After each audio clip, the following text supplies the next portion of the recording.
ОЈО ќе истражува дали има кривична одговорност во МНАФ, откако како што информираа за телевизија 24 добиле кривична пријава против членови на управниот одбор за повеќе кривични дела. Во дописот само кратко наведуваат. Кривичната пријава за која покажувате интерес е поднесена до ОЈО од физичко лице против членови на управен одбор на МНАФ за повеќе кривични дела.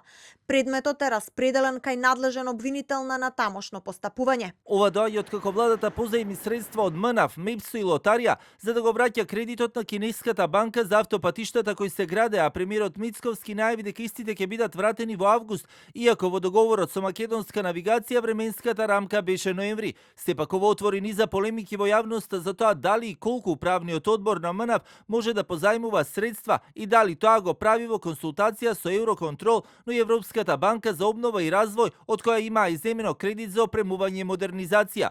Сепак, на овие прашања, директорите на управниот одбор не одговорија, ниту пак службата за односи со јавност. Партиите пак и денеска со реакции на оваа тема откако опозицијската СДСМ го впери прстот кон премиерот. Мицковски тврдеше дека е нормално државата да зема пари на заем од јавните предпријатија и дека тоа не значи банкрот. Денеска имаме кривични пријави.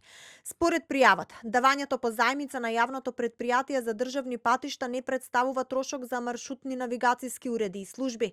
Со давањето на позаемицата создаден е вештечки одлив на средства што МНАФ мора да го прикаже во своите финансиски извештаи.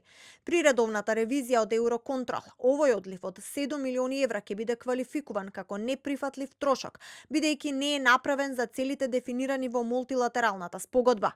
Со реакција се јавија денески од левица од каде велат. Само еден ден откако владата најави ново задолжување преку МЕПСО, македонска навигација и Лотарија, Мицковски се пофали дека Македонија има повисок економски раст од просекот на Европската унија. Ако економијата навистина бележи таков раст, тогаш зошто државата од месец во месец бара нови задолжувања, додека граѓаните плаќаат се поскапа храна, повисоки сметки и живеат со се понизок животен стандард. Премиерот пак и деновиве само кратко посочи дека станува збор за вообичаена пракса на позајмица, како што и многу пати досега се правело, а оваа одлука за одобрување на краткорочната позајмица со МНАФ била подпишана на 17 јули, а била донесена на владина седница на 14, каде во табелата од заклучоците по исходот на седницата само кратко стоеше како задолжение на јавно предпријатие државни патишта позајмица.